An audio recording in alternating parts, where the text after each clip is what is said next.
Hey guys, all right, so got this crazy pants behind me, so I can't control the noise level, but we're gonna try and get through this really quick. Teddy, keep it down, please. Okay, I'm not sure how I feel about this because I don't know how thin these walls are. All right, so all right, we have tower out here that's there's either a tower going after your chariot, like that your steadiness, or it's going to shift you back into that place where you're more upright, and it's going to clear up whatever confusion you found yourself in. You are feeling some lack of stability right now. We have Devil and the Knight of Swords here on the bottom. So that's definitely very, very, very angry energy. Feeling a lack of support. The 10. Have to let go of some burdens. All right, so this is sort of a separate thing, but that's coming to me this morning is that I think that this is definitely just my own like synopsis, so just take always whatever resonates, but we have this split that happens in some way or another, like as children. Like don't know what it's like for people who have a secure attachment, but regardless, like trying to love each other, like it seems like everyone goes through a lot of similar themes, like going through heartbreak, and that rift, that tear. I'm trying to think of like the right words are not, that like that pain that we feel, to me, feels like a pain that's a lack of wholeness, a lack of, like, we're not feeling connected to source, we're not feeling safe, we don't feel whole in those moments, we don't feel worthy, we don't know what our purpose is, we get lost, but then our mind, our ego is here to protect us, and we have to keep going. So we create all of these pathologies of the mind, all of these coping mechanisms that over time become habituated patterns that, and we create it with the environment around us too. Like I was just listening to like, I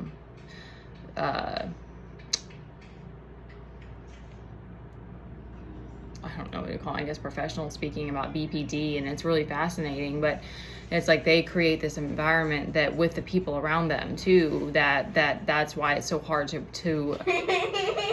realize that and to even want to go to therapy, because if you have the same people around you, you're still just creating this same environment that it's not really meeting your needs. That's the problem. It's just like you're kind of like you're starving, but like it is in the sense of like it's keeping your identity intact, or your idea of that. So your idea of a sense of self. So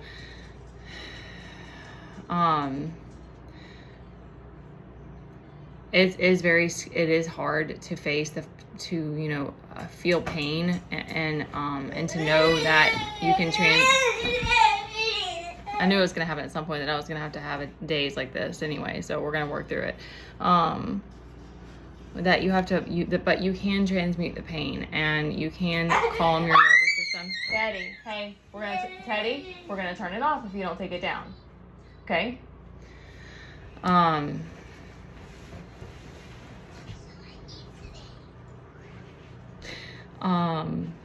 He's feeling a Tamagotchi. Okay, we've got to wrap this up because I've got to get him out and we've got to get outside and get some movement. So it's more of like you come to this understanding that we all have these like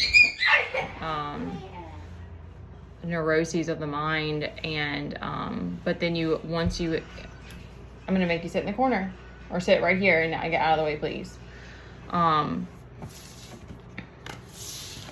the sun is on the bottom, and so that's sort of to me like the I don't know if I'm gonna post this, y'all. I thought this was gonna be better, but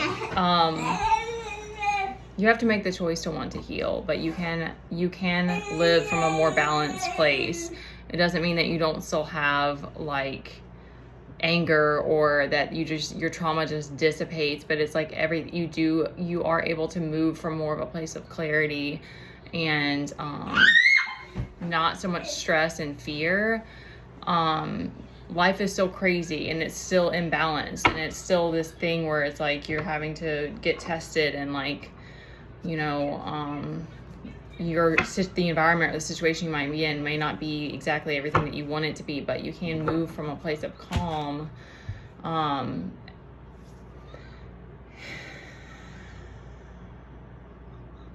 And it helps you be less reactive. I think that's one of the greatest things for me, because also for my kid, like, it all started with him, but I didn't know all the things that I had going on until I kind of like really started healing, and then you slowly are looking at it as you go along.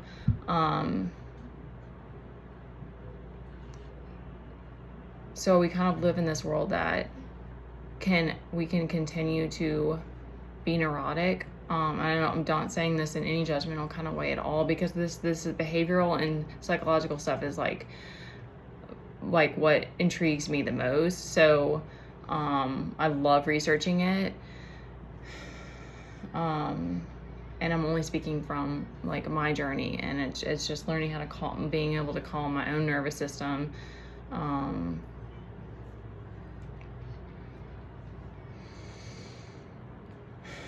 But it kind of is one of those like all-in choices, because it's like, especially once you start doing shadow work, it's like there's really no going back at that point, because it just continues. But that came up to me today for some reason, so I wanted to speak that there's another thing too, is that once you create more peace within and it's around, there is this like, I just saw that on another guy's page. He said something like, you know, boredom might be a price you have to pay for being disciplined. And he's like, you know, is it really that bad? Because it's like that's the thing too, is it's like you're not as, like, I'm not as busy, I'm not as I'm not doing once in a while FOMO hits me, but I'm not living that fast lifestyle anymore. So